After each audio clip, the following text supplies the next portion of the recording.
Жапонияға келген кез келген адам оның ерекше мәдениетімен, тым әдемі табиғатымен және әдемі жерлерімен қызығады.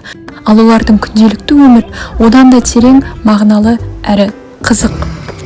Жапонияны осы деңгейге жеткізген тағы бір ең қызықты бөлігі ол білім беру жүйесі.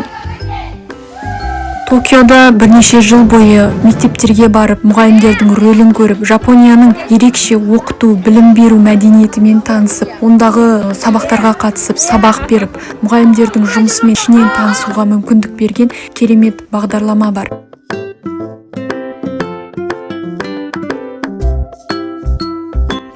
Бұл бағдарлама барлық мемлекеттің кез келген пән мұғалімдеріне арналған.